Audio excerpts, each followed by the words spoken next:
Si Monsieur le Président me permet, je peux... Vous avez la parole. Merci Monsieur le Président, honorable assesseur. C'était en 2007-2008, je venais d'être muté à la Direction générale des services de santé des armées comme chef de service cardiologie. J'étais le médecin-chef du bataillon des Rangers basé à Soronconi. Mon directeur général des services de santé des armées d'alors, il est présent, Dr Djabi, il est ici. Imminent chirurgien, il ne prenait pas un patient au bloc sans demander l'avis de Dr Diakité. Il est ici. Les rapports médicaux pour l'étranger, la plupart étaient élaborés par moi. Mais ceux qui ne me connaissent pas racontent tout. À l'époque, je ne connaissais pas le président Dadis. Je n'avais jamais entendu parler de lui. Sincèrement, ici, l'occasion m'est permise de le dire devant lui. Je ne l'avais jamais connu. Il était, je crois, chef de section ou divisionnaire à l'intendance générale des forces armées guinéennes. Ce jour, je disais, je me reprends, le président Dadis était à l'époque chef divisionnaire ou chef de section à l'intendance générale des forces armées. Je ne l'avais pas connu, je ne sais pas où il a entendu parler de Toumba, mais quand même il s'est déplacé pour venir me chercher dans mon service ce jour.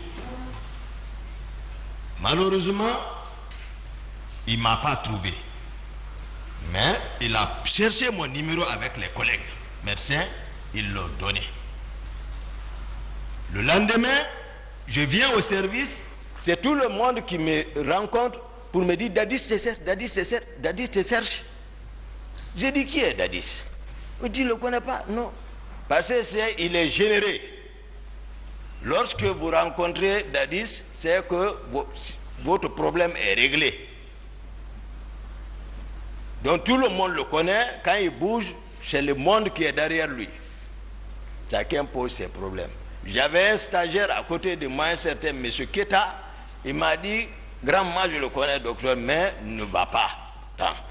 J'étais au déjeuner, le petit déjeuner le matin, mon téléphone a sonné. Il me dit c'est qui? J'ai dit oui c'est Toumba. Toumba c'est toi? Oui. Attends, je t'envoie, où tu es? Je t'envoie quelqu'un. Il a envoyé un jeune. Lui, il est venu me trouver, on est parti à son bureau. Le monde était là-bas, on m'a annoncé seulement, il a ouvert, il a laissé tout le monde, on s'est enfermé dedans. Première rencontre avec le président Dadis. Première rencontre. Ce jour, rapidement après les présentations d'usage, rapidement, pour résumer, il m'a présenté sa vision. J'ai compris qu'il était vraiment concerné par le pouvoir. On s'est mis d'accord. Au cas si ce n'est pas un coup d'État, j'ai dit je suis partant. Puisque le pouvoir de Lansana Conté était presque arrivé à son apogée. On s'est accordé. Lui aussi, ce n'était pas non plus, ce n'était pas son option de faire un coup d'État. Dès que je lui ai donné mon accord, il me dit accompagne-moi quelque part. Il a laissé tout le monde, on est sorti, on est parti à Kipé. Ce feu colonel Keleti Faro. Je n'avais pas connu ce monsieur. C'est lui qui m'a amené le même jour. On se rencontre là-bas. Il dit on a gagné Toumba avec nous. On sait, parce que la réussite c'est la vision et la stratégie. Mais il faut évidemment des objectifs spécifiques et au général et spécifiques et un plan. On a élaboré ça là-bas. Spécifique d'abord, c'était le grand Coplan qui est assis ici. C'est un frère que j'ai toujours respecté, pas aujourd'hui. On se connaît avant Dadis, dans les arts martiaux. J'ai été champion de Guinée devant leur club. Mais c'est un frère. Il m'a aussi entraîné. C'était pour l'affaiblir. Tout le monde savait qu'au temps de Conté, lors des différentes mutineries, Pivi était beaucoup renforcé. C'est lui qui était en position de force. On s'est dit, il ne faut pas que nous, les cadres, on s'assoie et que l'autre décède. Le hasard conduit un analphabète. Voici comment on m'a convaincu. Donc, il fallait affaiblir Pivi. Il est ici, je le dis.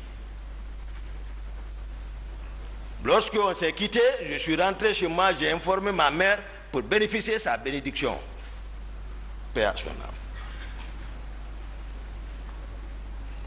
2 jours, Dadis m'a invité chez lui. Je suis parti en compagnie du jeune qu'on appelle Alpha Amadou Baldé, que vous parlez, le gendarme là. Il y a son nom, mais il est absent. On s'est rendu là-bas à 2. Ils l'ont dit, Toumba, il y avait beaucoup de militaires là-bas. Granco Pivi était encore ce jour là-bas. Ils ont dit à Dadis, Toumba est venu. Il est sorti, il m'a rencontré, on a sympathie. Après, voilà, je suis rentré. Moi, c'est Dadis qui m'a habitué l'argent. Je ne connaissais pas l'argent. Moi, ce que je connais, c'est l'entraînement et les études. C'est tout. Le Coran, l'école, les entraînements. Donc, c'est comme ça, on a travaillé.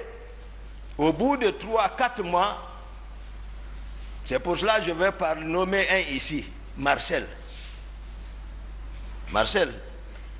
Voilà, Marcel,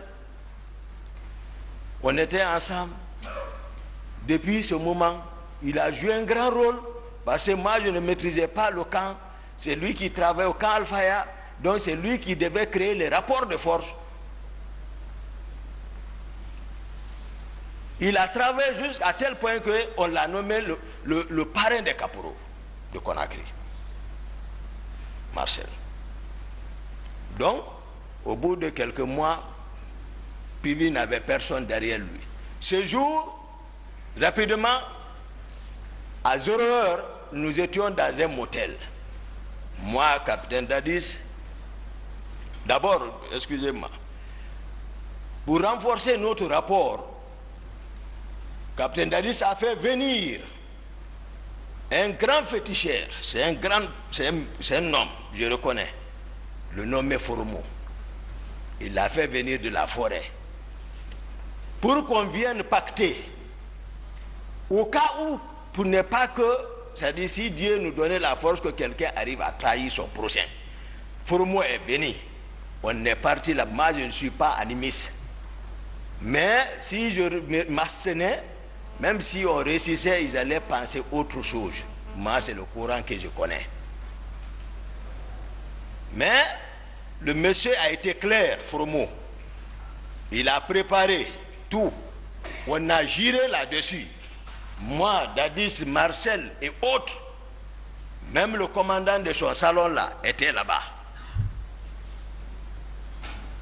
On a giré et le monsieur a ajouté, je n'oublie pas, il ne faut pas qu'il oublie parce qu'à laisser l'hymen, c'est comme aujourd'hui on venait de le faire. Il a ajouté, celui qui trahit entre vous prendra une balle. Le monsieur a été clair. Il dit, c'est vous qui savez si vous allez manger. Le président a été le premier à manger. Il dit, Toumba, j'ai mangé. On a tous mangé. Il y a ce pacte entre nous. Après ces jours maintenant, nous étions dans un motel dont je faisais tout de suite à Kipé, à 0h. À 0h, Dadis, c'est quelqu'un qui ne se repose pas. Il travaille à tout moment. S'il veut se reposer, il faut que son chauffeur le fasse marcher. Il ne mange pas. Toujours calcul, pouvoir là. Donc on était là-bas, il dormait sous une paillote à côté de moi. Il se reposait. Il y a Begré, dont on parle là, qui a beaucoup travaillé dans l'arrivée du pouvoir là. Bien qu'il n'a pas de niveau, mais à cause de son effort, il a bénéficié. Vous allez connaître toutes les individualités dedans pour vous permettre d'apprécier vraiment hein, afin que le ministère public puisse savoir qui doit aller à la maison, qui doit rester. Il ne faut pas qu'on s'emporte tous comme ça là. Ce que tu n'as pas fait comme ça, parce que et maintenant ils se rendent compte de la chose. Maintenant, non, ça ne peut pas marcher.